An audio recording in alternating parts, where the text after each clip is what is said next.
So what I want to do today is just provide an update. I think everybody in this room and all across all the places where we pursue UTMB's mission work understand we're very busy. But I just want to provide a high-level update. Okay, well, what is going on? Where are our priorities?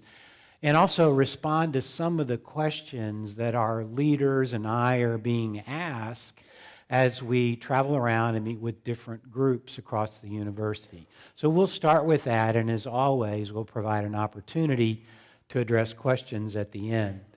So here's what the agenda looks like. We'll start with the financial update that I typically present at a town hall meeting. And then we'll talk a little bit about where we stand with our performance improvement efforts, some updates with that.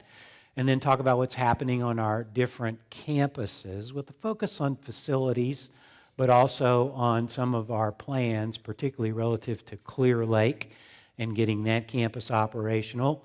We'll talk about best care, what's going on right now, and then also the UCount employee survey. I've been asked a lot of questions about that, and there's one in particular I'd like to address today during this session. Close with a focus on the priorities for the legislative session that began on January 8th, and then quick summary, and then we'll move into the question and answer period. So let's start with that financial update. If I can get these, there we go. Okay. So now, this is a slightly different display than you've seen in the past. We always start with what happened last year at the same time, where we are this year at the same time, the difference in last year and this year, and then what's in the budget for this year, and then how do we stand relative to that. So what I've typically shown with the help of Ms. Sadro and our financial team really is this information.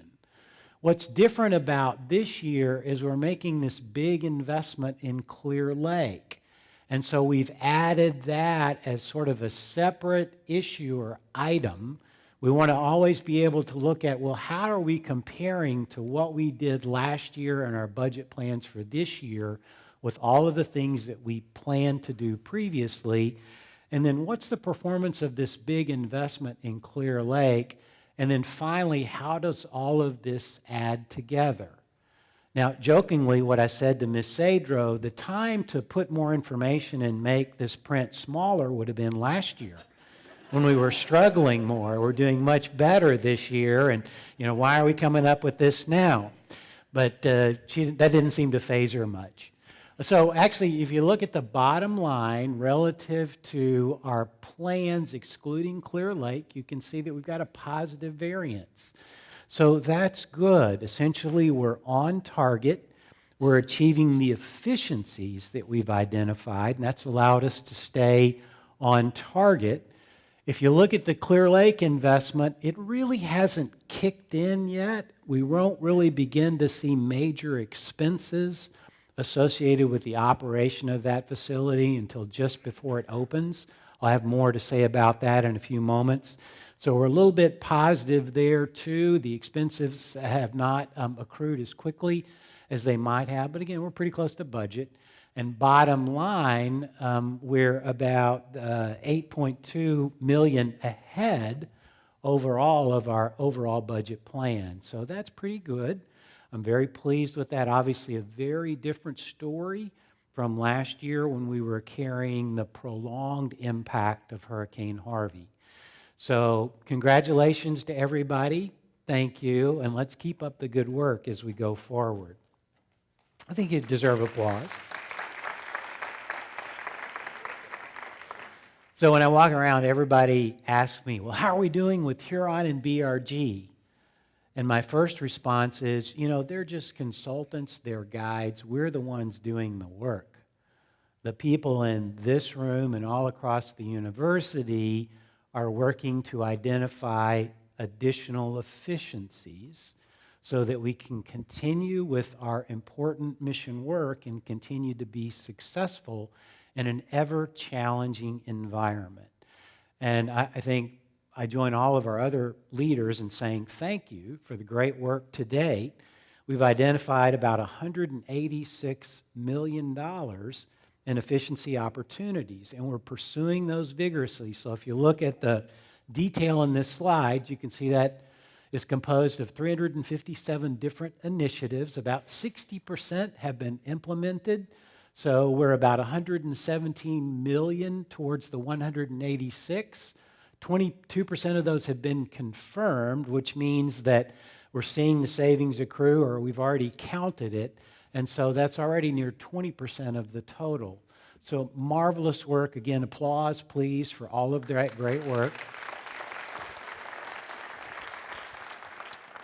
You know, as I travel around the country or visit with different leaders at academic health institutions around the country, they all are talking about these sorts of things. And many are struggling with how to do this, how they can do this, how to engage their people in making this happen. And I'm always proud to tell our story. Our people are committed, they understand the need, and even though it's very difficult work and requires constant attention, the people of UTMB are getting it done. So thank you so much for that work. And again, let's keep it up as we go forward. All right, so what's happening in Clear Lake? Well, we've set our opening date for March 30th. We had originally said that we'd like to open in mid-February or so. That was aspirational in nature. What would it take to make that happen? And we're at the point now in terms of new equipment installation, bringing some of the existing equipment back to life, making some of the facilities modifications that need to be made so we can get the facility safely open and operating.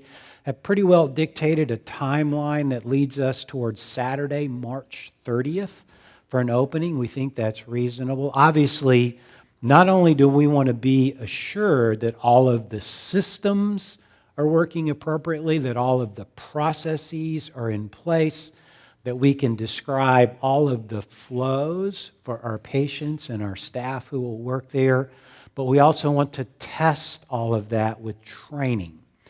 And so setting the date for March 30th will allow us to make certain that all of that new equipment is working, all the existing equipment is working, all of our plans for flows to the institution have been tested, we're appropriately trained, and we can be absolutely assured that the patient care that we deliver there and the support that we provide for patients and staff and community physicians as well as our faculty physicians is what we would expect it to be at a UTMB institution.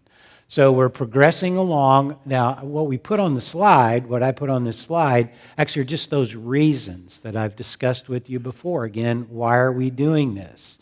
Well, we're expanding capacity to serve patients in a rapidly growing area. We need more clinical training sites and sites for research as we think about how our mission work progresses in the future. That's actually becoming more challenging for us in this challenging healthcare delivery complex in the U.S. healthcare system. So it creates opportunities for strategic partnerships. We've got an important partnership with MD Anderson that's working. We're looking at others, and also very critical to us is be able to partner with more community physicians as we go forward. And so this provides that clear opportunity to do that. And finally, it allows us to fully do what we want to do with our clinical programs on the mainland, as opposed to needing to build new buildings that we would own. This is an opportunity to lease a facility, which allows us to preserve our capital for other investments that we believe we will need to make. So again, these are just those reasons. Why are we doing this? Why are we making such a big investment? Because we think it's critical to success in the future. All right, League City. So what's happening? This is mostly about the facilities efforts there. So we will be moving labor and delivery from League City to the Clear Lake campus when the Clear Lake campus opens. So basically all women's and children's services will be located at the Clear Lake campus. As soon as we vacate that facility, we'll begin conversion of those labor and delivery rooms there on the League City campus into ICU space. We actually need that now to offer a broader range of services in League City, and we actually can complete that pretty quickly. So before we open hospital expansion phase 2, which is addressed in the second major part of this slide, we'll actually have ICU beds available to us. That's very important for our programs that are principally located in League City. With regard to the phase 2 expansion, as we've discussed before, this adds about 60 med-surg beds there, which will support our needs as well as those inpatient care needs that are associated with our collaboration with MD Anderson. They'll give us a total of 97 beds on that campus.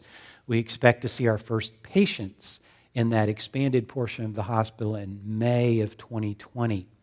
We're also adding some outpatient clinic space on this campus. We're expanding our primary and urgent care services available there with expanded hours. We're also doing some work to expand the GI service capabilities on that campus.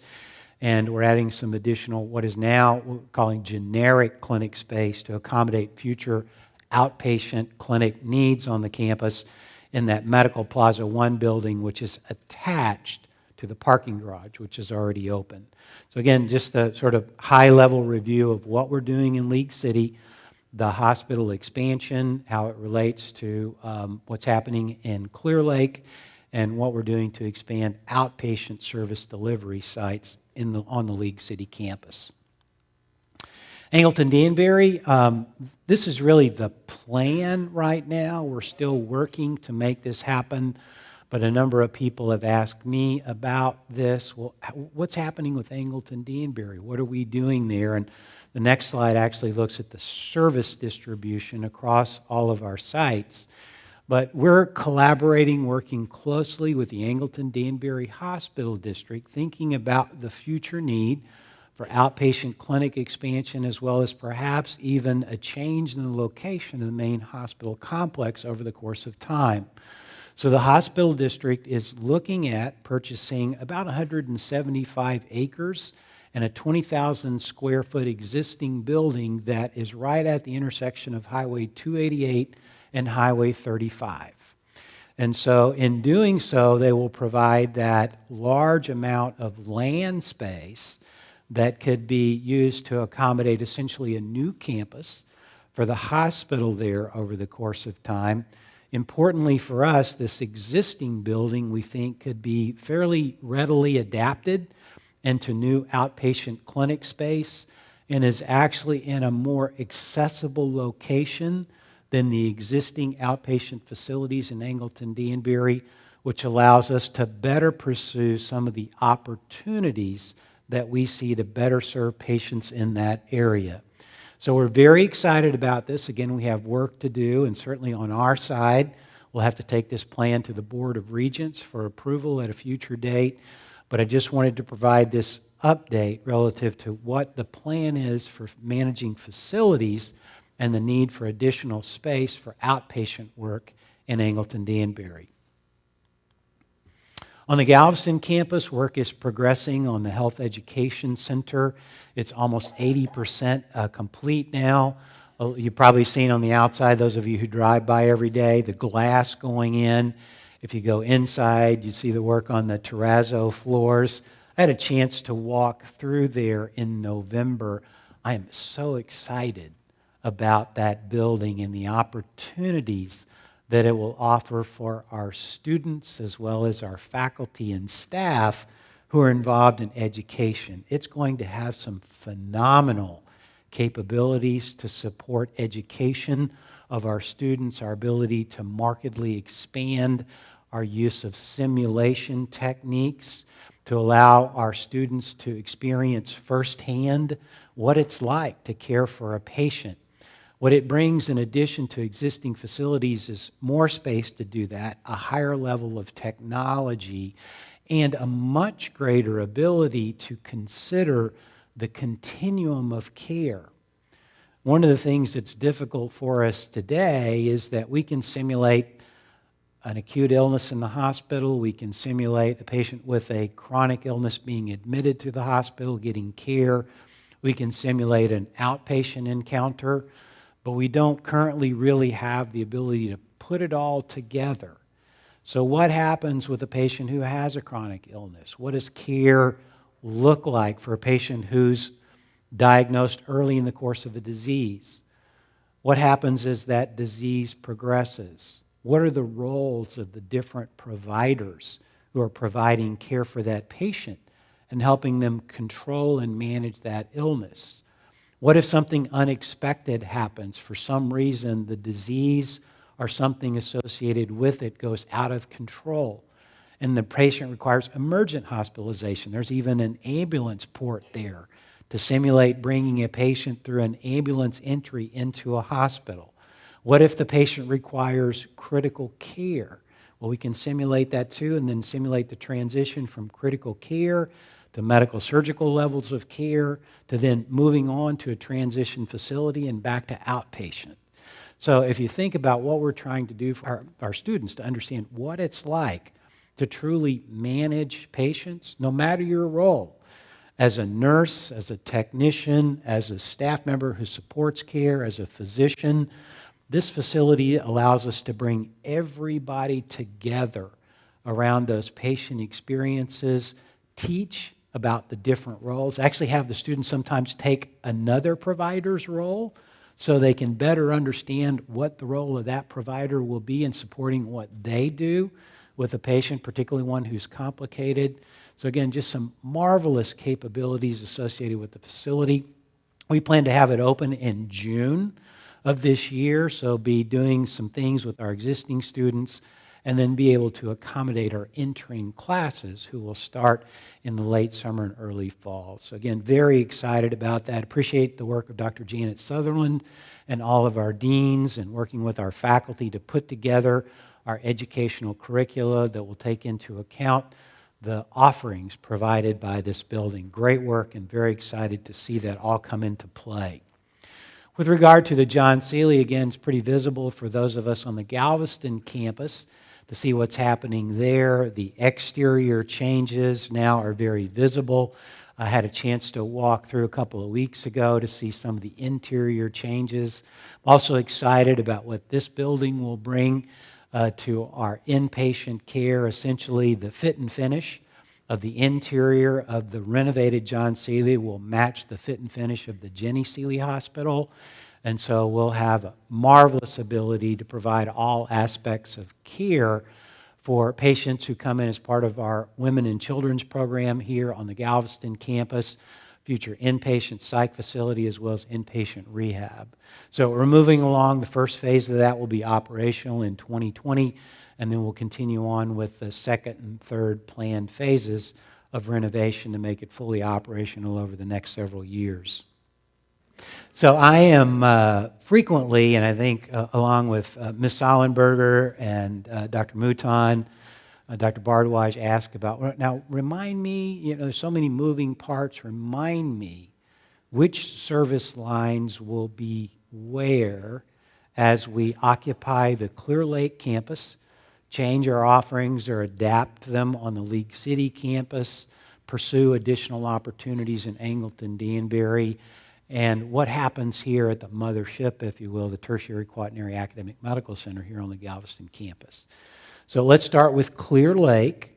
So our service lines of major emphasis there, and when I say that, I mean that our faculty are intimately involved, I probably shouldn't say intimately involved, but closely engaged with community physicians to deliver care in these service lines. So heart, neurosciences and spine, obstetrics and comprehensive women's services. So those are the major points of emphasis. Community physicians who practice in what was previously the Bay Area Regional Medical Center would like to come back. They will offer services in urology, orthopedics, general surgery, and some of the other surgical specialties. And we are currently working on developing an inpatient pediatric unit for that facility also, which will enhance what we can offer here on the island. We're not quite sure yet about the completion date for that part of the facility because we'll have to do some modifications on the interior. But we're shooting for about, let's say, 6 to 8 months, Ms. Ollenberger, after we open. So something like that. That's our approximate timeline. We're very excited about that opportunity also. So Clear Lake, heart, neurosciences and spine, OB and comprehensive women's services, then support from our community physicians for a number of the surgical subspecialties as well as medicine and some of the medicine subspecialties, and then over the course of time, inpatient pediatrics.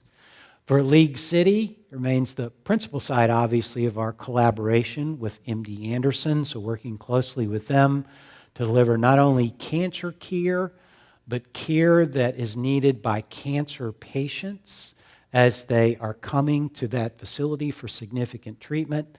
Going along with that, complementary, of course, an emphasis on GI services and colorectal care, surgical care. As you know, you all remember, we have a major orthopedics presence at League City. We expect that to actually grow over the course of time with an emphasis on joint care and sports medicine. Also, we'd like to expand the presence of our urology and general surgery services in League City.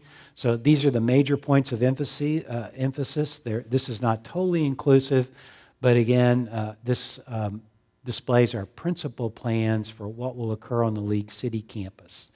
In Angleton Danbury, OB and comprehensive women's services, orthopedics, general surgery, cardiology, no change, but again, we believe with expanded outpatient facilities that we'll have an opportunity to more aggressively expand our offering of services in Angleton Danbury. So we're very excited about that. We'd also like to more broadly implement telehealth capabilities to offer some of the less frequently utilized but necessary specialty care that's needed on an inpatient basis at Angleton Danbury. So we're working to establish that infrastructure and get it in place so we can do that going forward. Obviously, with our Galveston campus, as I mentioned, it remains our full-service tertiary quaternary academic medical center home.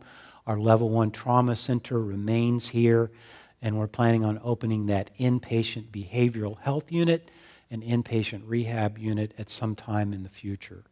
So I realize this is a complicated set of concepts, but I want to assure you we do have a plan. We're moving forward to execute that plan. The other thing I should say is, as market conditions change, some of this will change over the course of time. But we believe that we'll be well represented on the mainland, that patients who need that community plus level of specialty care will be able to access it at one of our facilities, either in League City or Clear Lake. We'll be able to expand our primary care and specialty care offerings in Angleton Danbury. That's very important as that area continues its very rapid growth. And obviously, we want to continue to invest in our major academic programs that support clinical care and clinical research on the Galveston campus. All right, shifting gears a little bit, we've celebrated our best care results, the Vizient results previously. We're very proud of the fact that we ended up as number 4 among the 99 academic health centers that participate in the Vizient data reporting. Also very proud of the fact that our outpatient operations have moved to a 4-star status and a number 12 overall ranking.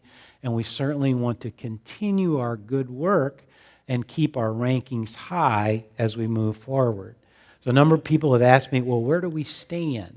Well, if you look over on the right-hand side of this slide, you can see the results early into this year. The Vizient year runs a little bit differently than ours. It basically starts in July, and you can see that we slipped a little bit. There are 2 drivers for this. This is so competitive now that if we have even one infection or one pressure ulcer, and sometimes even if a patient comes to us with that particular malady, it's credited to us, and that actually drops our rankings. I think the other thing that we're concerned about taking a deeper dive to look into is if you look down at the patient-centeredness score, which has to do with patient satisfaction, we've slipped here fairly significantly. And so what's the reason for that? Now, the first response that we all got, which is the same one I would have given, well, maybe this is a result of our efficiency work. We've gotten staffing wrong. We didn't do this right. This is transition. It's showing up in patient satisfaction. We asked Press Ganey, the group that works with us to measure patient satisfaction, to come in and take a look at this. And what they've actually told us is this has nothing to do with your staffing or efficiency levels, which was a bit of a relief.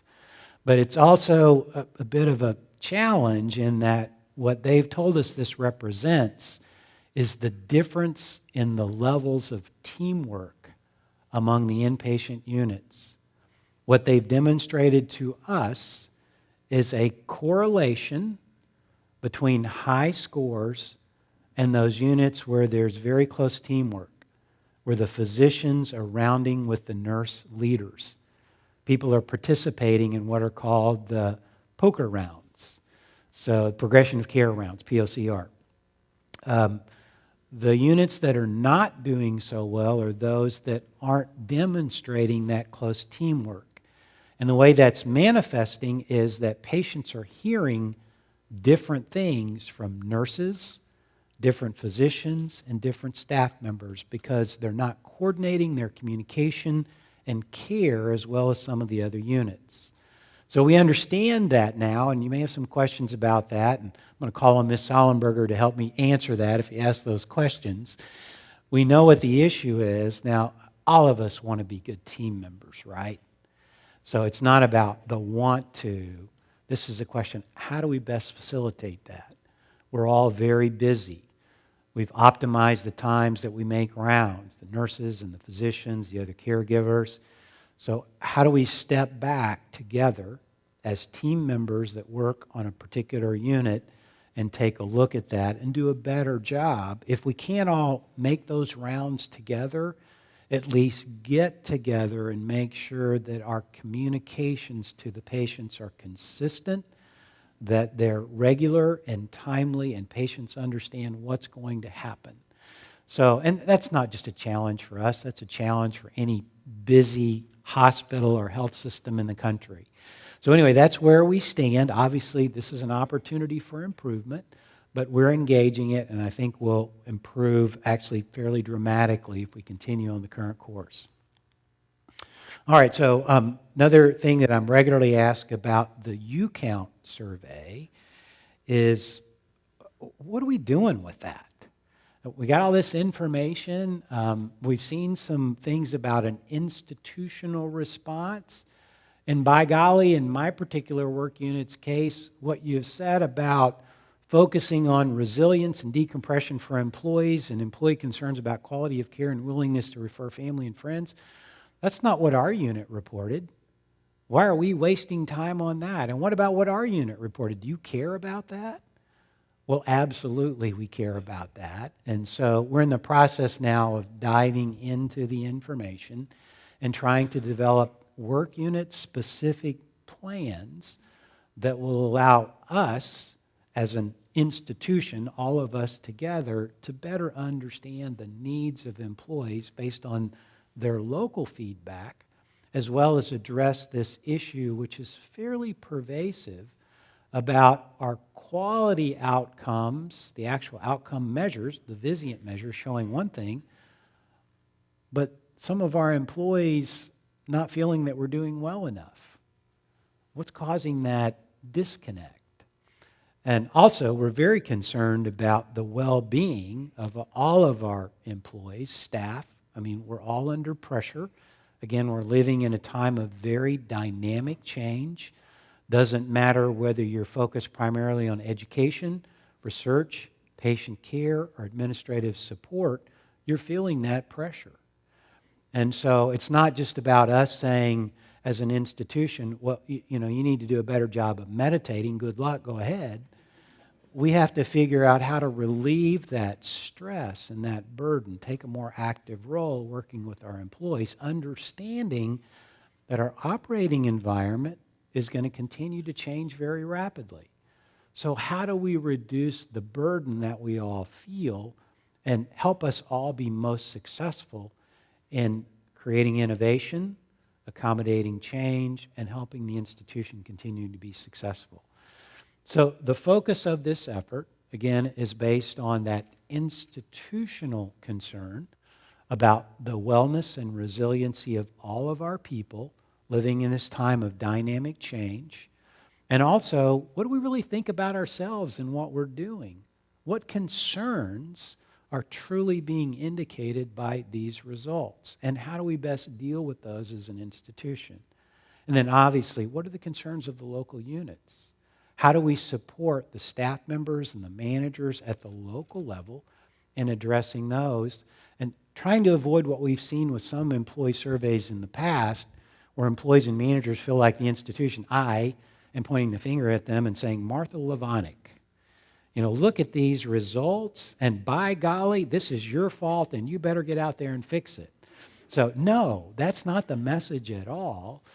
Here's an opportunity to help our employees feel better supported. And so what does that look like? What does the institution need to be aware of? What should we be thinking about? What should we be talking about? Do we need to put different elements of infrastructure in place? And so that's what we're trying to get to. Now, the other thing to remind you is that a lot of places do employee surveys like this, but they coach their employees for 6 months in advance about how to answer the survey. It's kind of like when you take your car in to get repaired. You see those signs that say, if you're not going to rate us 9 or 10, please let us know.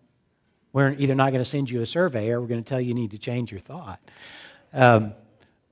We didn't do that with this particular survey. We truly wanted to get a baseline level, if you will, try to better understand what are our employees thinking today, particularly with all of these challenges that are before us, and what do we need to do as an institution to best respond. So hopefully this slide helps everybody understand that there's an institutional level response that we think is important for all. Doesn't necessarily mean these were the priorities for your unit. Just as importantly, there are priorities for your unit.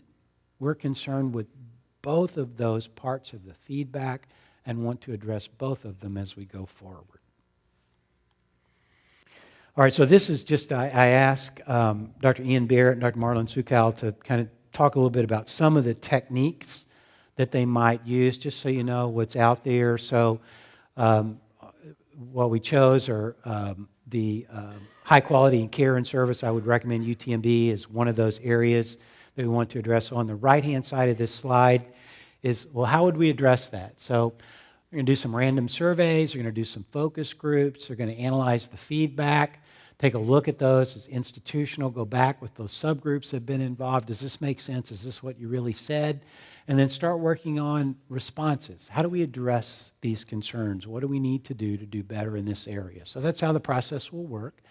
We're going to include this. It's going to become part of the work. We're trying not to make it an add-on or a burden for everybody, but help everybody understand who we asked to participate. Again, this is in the interest of trying to help us do better as an institution in support of our employees' work. So more to come on that front, but just an example of what the next steps will entail.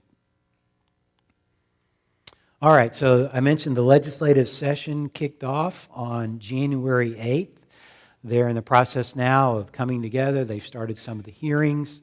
The leaders in both the House and the Senate are forming up their committees who do the great work, bulk of the work, and then bring recommendations for bills back to the main bodies. So what have we basically asked from the legislature? Well, pretty similar to what we've asked in the past, convert our existing health system funding to a formula. Those of you who have been here for a while remember that a few years ago, there were significant cuts to funding for places like us into higher education institutions.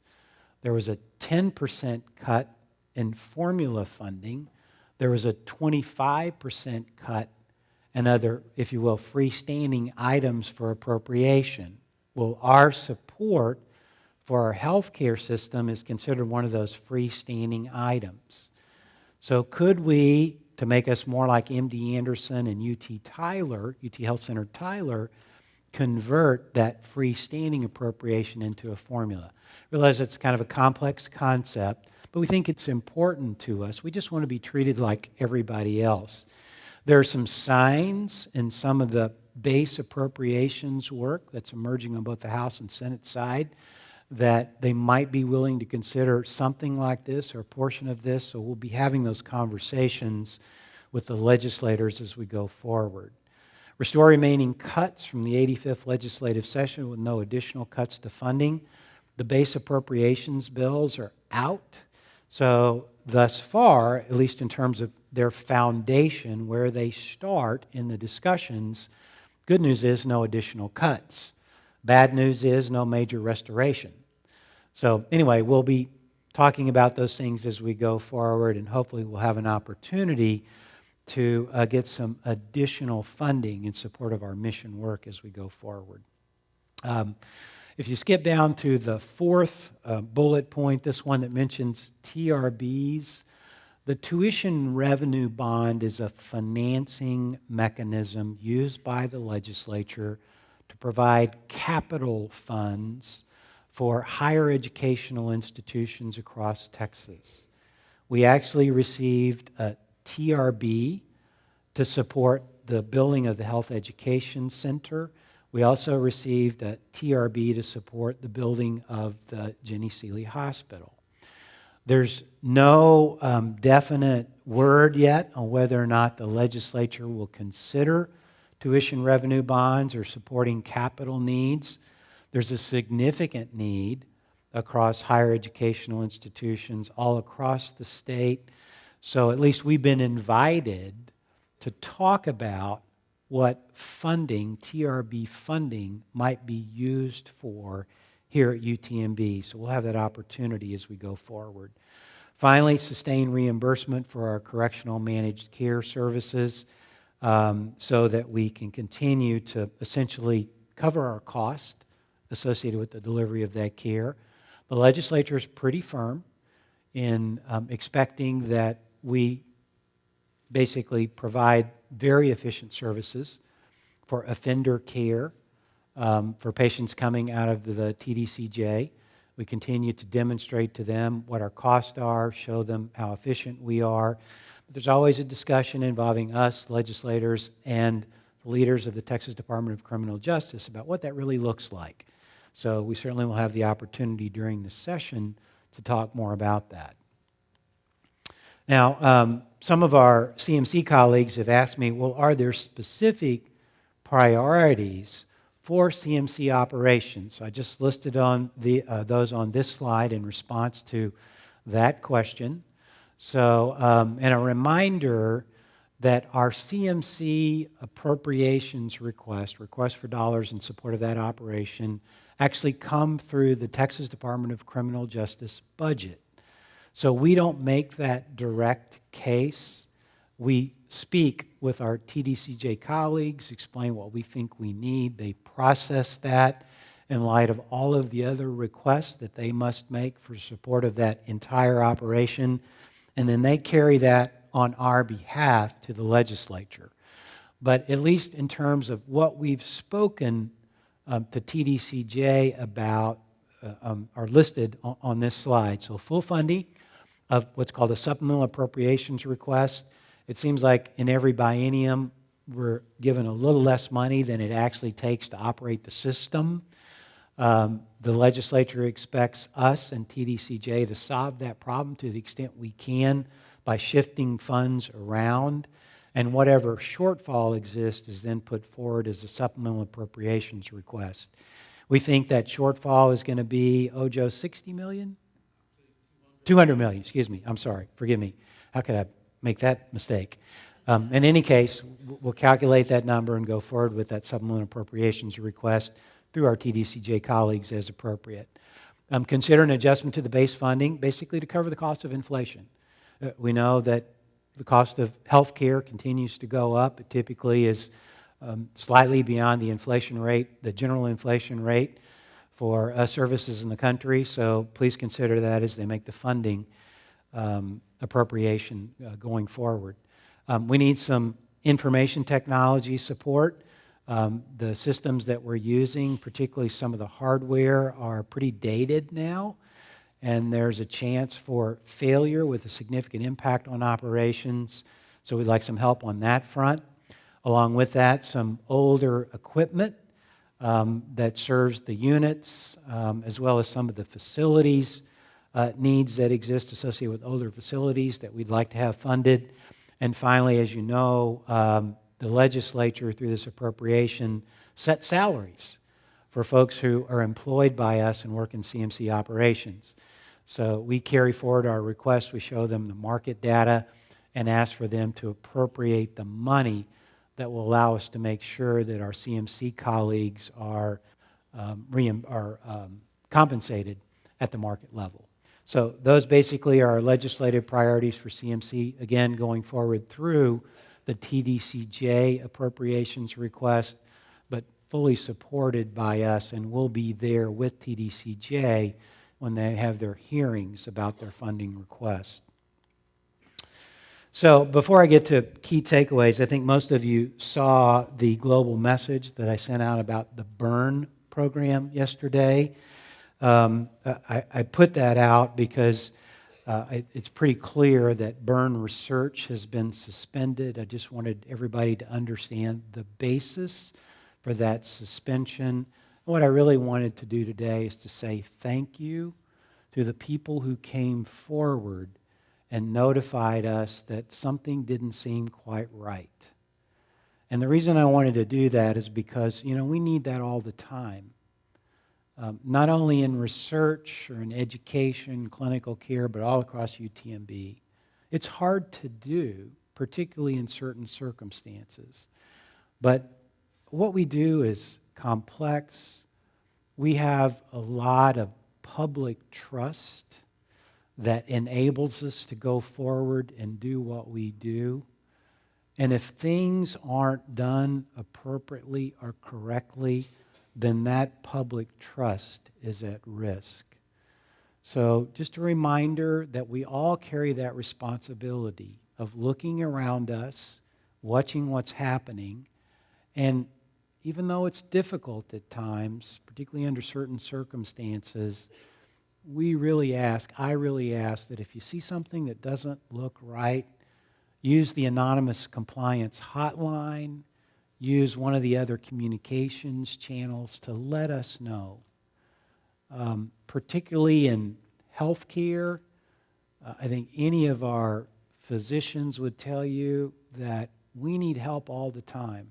What we're doing is complex. Every team member has a vital role to play. And if a process is not right, if we don't understand it, we're not using it correctly, we need to, when we think about the old train ride with the cord that you pull to stop the train, we all need to be willing to pull that cord and stop the train. In this particular instance with the Burns Research Program, 3 people came forward, most anonymously, over a course of several days and said, something's not quite right here, I'm pulling the cord. Thank you for doing that. We have a ways to go to get through this particular issue, but I have great faith and all the belief in the world will emerge better because those people pulled the cord. So again, thank you to you all for doing that. Just a reminder that all of us have that responsibility.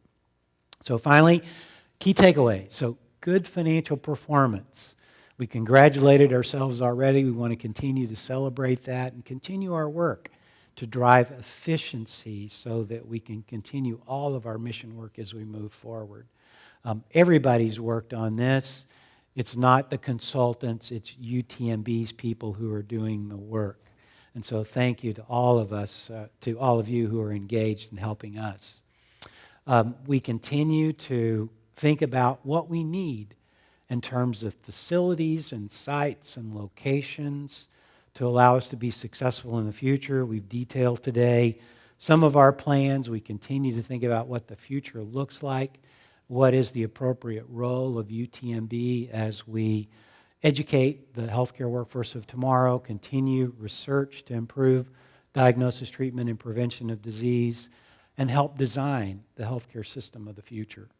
So we certainly want to make sure that we're always prepared to do that as well as we can, and our facilities and our equipment support that. Finally, our employee survey process has identified opportunities for us to improve the ways that we support employees. So if you are asked to be involved further in that work, please agree to do that and help us so that, again, we can provide better support for the marvelous work that's being done here every day. So let me just stop there and open it up to questions. What questions do you have for me?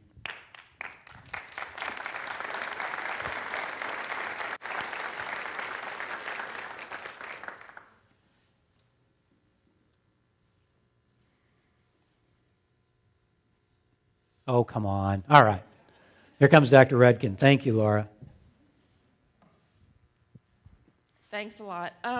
You listed a large number of initiatives with the consultants. Could you give us a few examples of some that have been put in place that have been successful?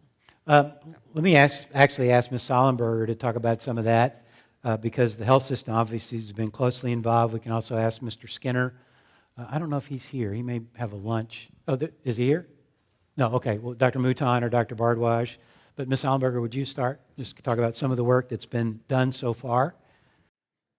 So we've done a lot of work in the health system. We've done a lot of work around our staffing models, and I'll go back to that. We've done a lot of work around the supplies we're using and how much it costs to get those supplies.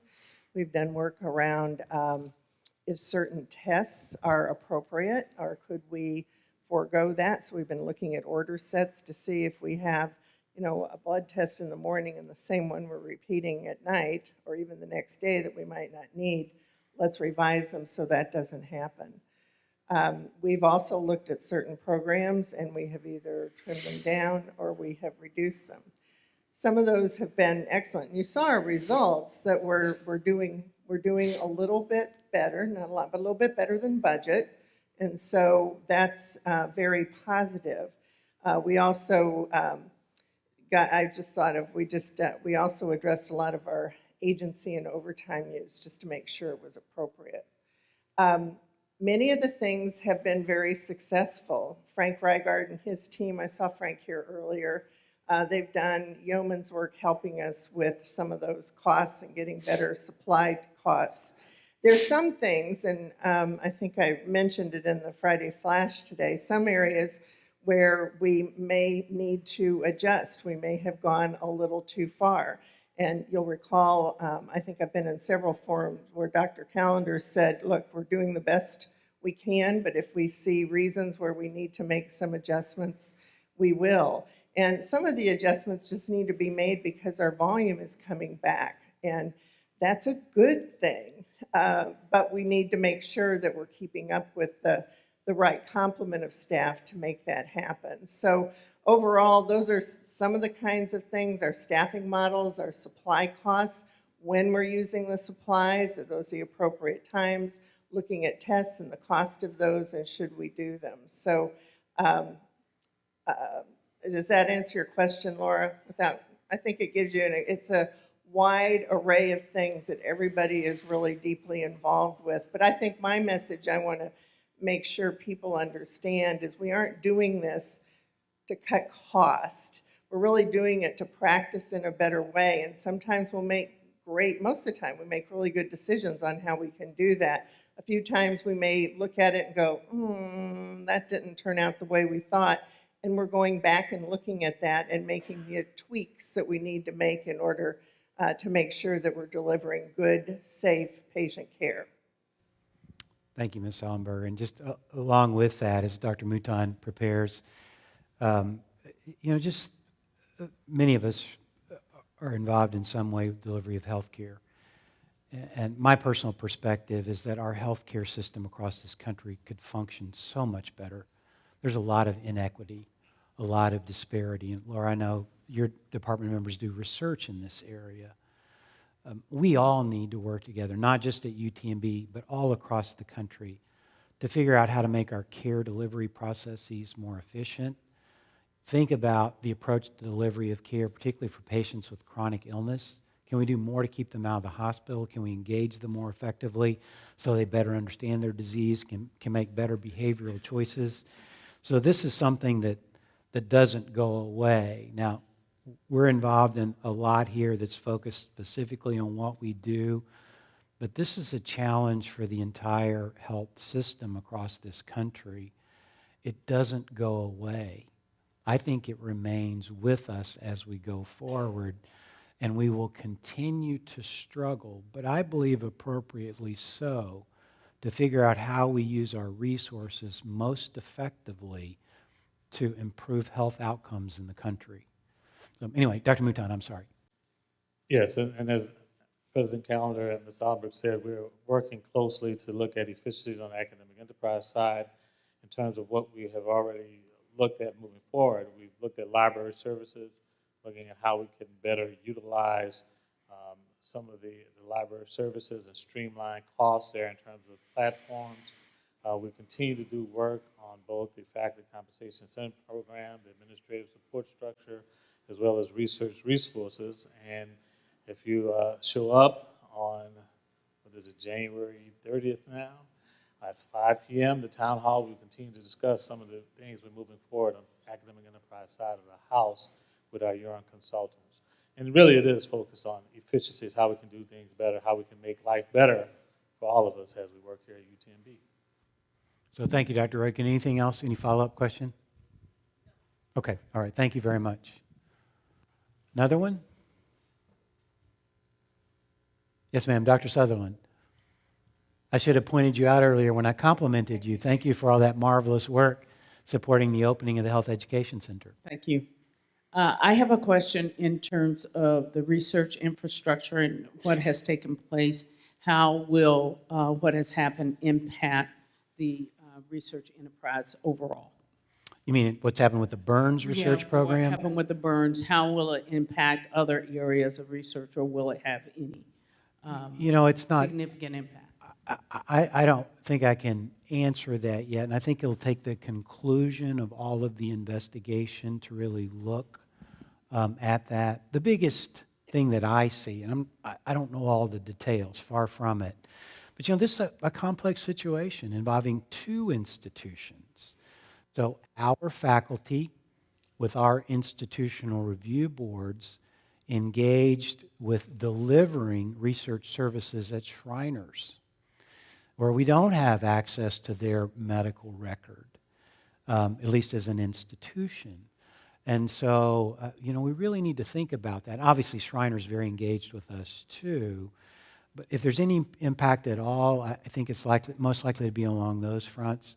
How do we do a better job of coordinating what's happening, particularly oversight, and then helping our investigators making sure that the right things are happening all the time with the combined efforts of all the institutions or all the oversight organizations that are involved.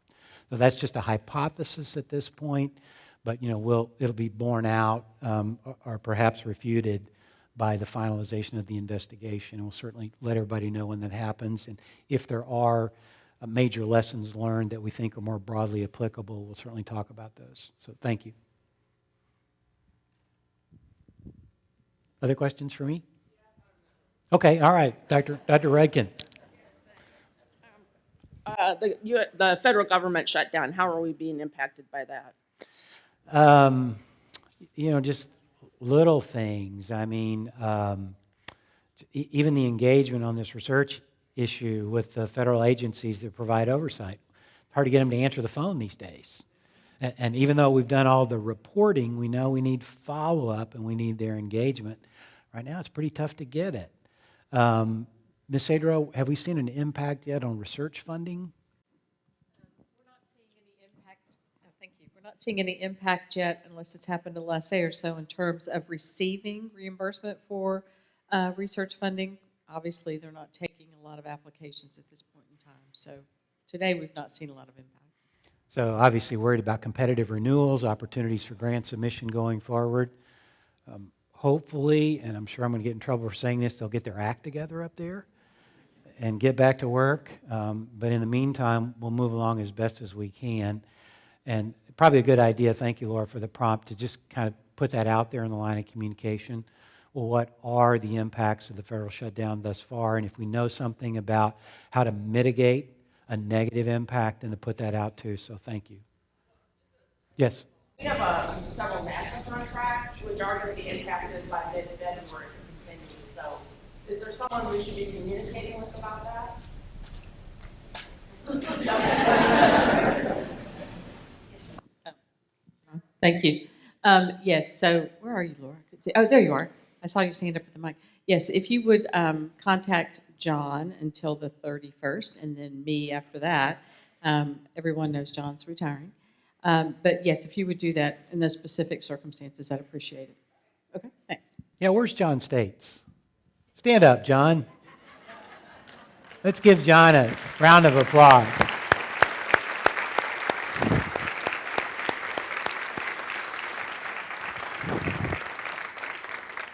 John has, I know he hates this because he's so humble and modest, but he has played a significant role here in terms of financial services, managing accounting, making sure that we are in line with all of the reporting that we have to do to outside agencies. He is definitely, at least from my perspective, an unsung hero. So if you get a chance on the way out and you see John, he's not running to get away, please tell him thank you. His official retirement date is January 31st. And what I heard him say maybe about a month ago is his plan for the first month is to sleep a lot. And then he's considering his plans after that. But John, thank you for all your contributions here. Absolutely spectacular work.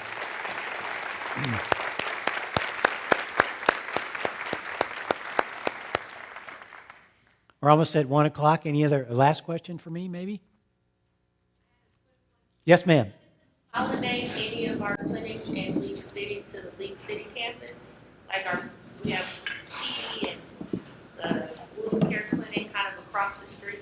No, actually, those locations will stay where they are. Thank you for asking the question. You know, it's very interesting. There are very interesting flows in that League City, Clear Lake area. And the roadway seemed to divide or bound some of those flows.